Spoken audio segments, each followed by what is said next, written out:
Hi there. Thanks for joining us. I'm Reinhard Ziegler, and I am excited to take a little time to have a conversation and interview with my friend and colleague, Jay Sullivan. How are you doing, Jay? Good. How are you? Doing fine, Other thanks. than other than all of our Zoom internet problems.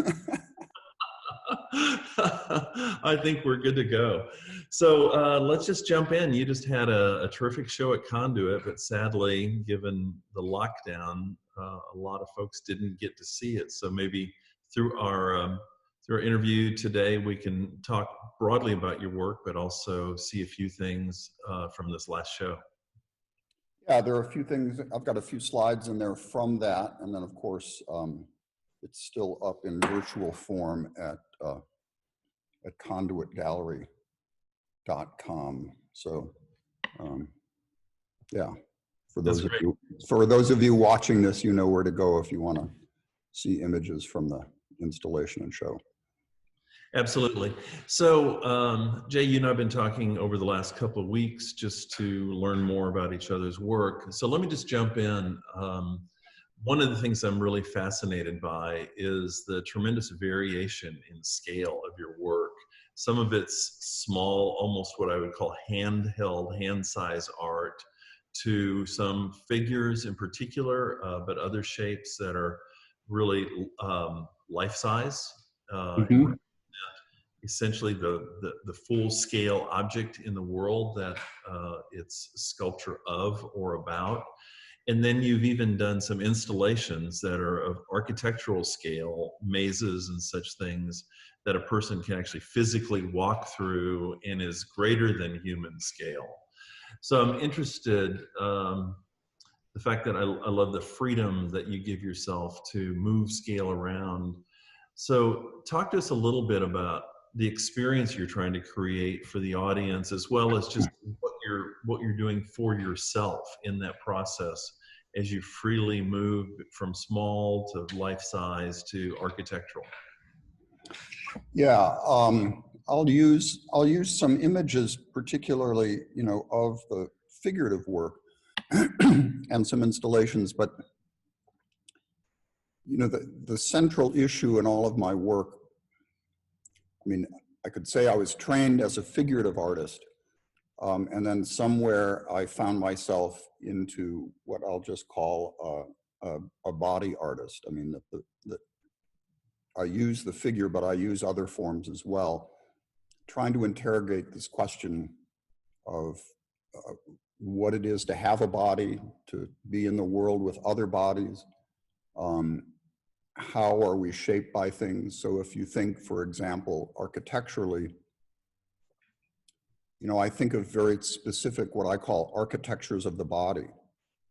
And these can be things that are handheld, like a cup or a vessel, something that has a very specific relationship, and you have to form yourself to it. So you have this thing that you configure yourself to, and that also goes for certain very specific types of architecture, large architecture, like passageways, doorways, things again which are meant to change your perception, your mental perception, your physical perception, as you transmit from one space to another. So that's always been a part of the work. Yeah. I mean, really, my work started out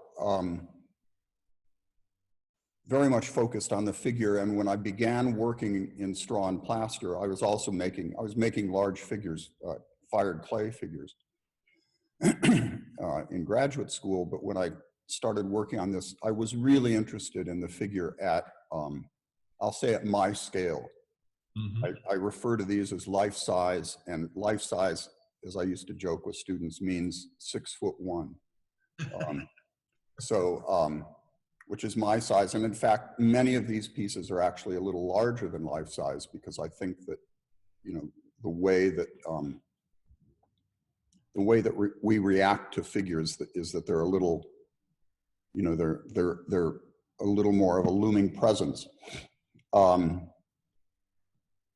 So I was looking for something that would perform as another. You could say, I mean, sometimes that could be a peer, sometimes that could be an interrogative other.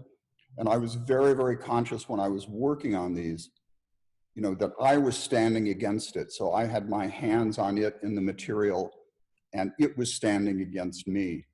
So there was this, it was almost like in the making that the figure, these life-size figures were almost a mirror for my body. Show us something that's a little bit of a smaller scale. Yeah, so if we think about the small figures, they're a totally, they're a different animal. To me, the figures, and some are, this one is extremely, shall we say, irresolved. But the scale of the small figures is about 1/3 life size, about 24 inches if you kind of unwrapped this figure. And that I found to be a very mental scale. When I say mental, it's almost as though you're on the one hand seeing a physical thing, but you're also almost seeing an image in your mind, like a memory or a dream. So there's a very powerful sense in the small work, or at least I found, of both it coming into being and then or dissolving and disappearing. Even, you know, it could be at a distance. You can't read it the same way, and yet now we have, even more so than the life-size figures, we kind of have this clash of what I'll call the material gesture. These very crude things that I'm using, straw, plaster, wood, you know, steel, which we can see, and then the gesture of the body itself. So so they have this elusiveness, and I often use these figures, as you see this one, you know, mounted projecting from a wall, so that they're in an ambiguous space. They're not in a real gravitational space. Yeah, and they kind of float in this. This becomes multi-referential because I can read this so many different ways, whereas with the previous image that you showed us of the life-size figure, we're confronted very directly with its humanity at some level, whereas this could be anything from something that is yet to be born to any number of animals, or also more of a psychological state of a human, more than as much a physical representation of a human. Yeah, and there's also a sense, there's a phrase from Foucault that I like quite a bit called the care of the self. And the small figures are something that just you feel like you have to be very careful for. That you know, that they could disappear at any second. And somehow, again, kind of thinking back to yourself, you become responsible. You become aware of yourself as the responsible agent for that. Mm-hmm. So when I went to, it was pretty much when I went to Berlin in 1989, and then returned there in 92 and 94 and worked at the Bildhauer Werkstatt, that I started to get really involved with scale, large scale, in part because there were, you know, the Pergamon altar. I mean, the Pergamon Museum had all of these huge, sometimes architectural, figurative fragments, you know, the usual plunder that you can find in many of the capitals of Europe, and also, you know, subsequent trips that we did to, you know, to England and the British Museum and all of that. So I began to be very, very interested in this scale, this kind of, it didn't seem to be a gargantuan scale, but it was certainly large. And usually these were of past events, you know, so usually these were gods, these were, you know, centaurs, other figures, mythological figures. And I actually found it quite interesting that they were larger than us, and yet they were way outside of our distant memory. So it was, it was kind of like the importance of early events. So I began working in particular with torsos and then some heads. I began working at this scale, which I also didn't want to feel like it was a fragment from a gargantuan figure. And I also wanted it to be very human. And in fact, these torsos and even the heads were all built at the same scale as the life-size figures. So they're all about 6 feet tall. So they're bigger than you are in the fact that they're just a fragment of the body, but they're not. Mm-hmm. And in fact, many of the torsos had this look that it was almost like two figures who were standing face to face, with a kind of slightly hollowed out central core, except for the belly, but in the chest. So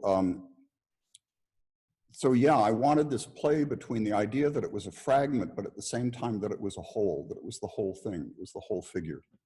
Yeah.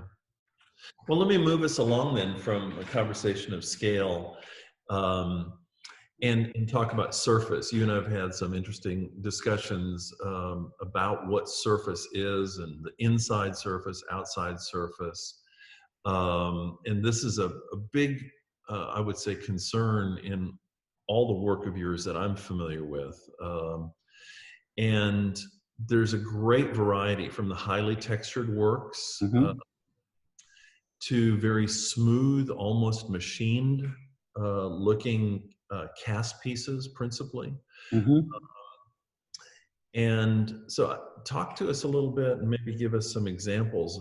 So everything we've seen so far is this rather, if you will, prickly surface that is a bit unapproachable, but very rich. You kind of want to touch it, but maybe you're a little afraid to. How else have you expressed your concerns for surface? Well, all through this, I got engaged in a number of collections. And they weren't really collections to collect things like you would collect something. They were just things that I would pick up, often in walks in New Mexico, Wyoming, or whatever. So some of these are, and some of the things that I picked up were just absolutely insignificant, like little pieces of wood, or just simply rocks. And then as part of these collections, I actually had this interest in sometimes recreating them in a different material. So you can see a number of pieces here in sheet brass, which are modeled from rocks, folded, soldered together, or pieces of wood.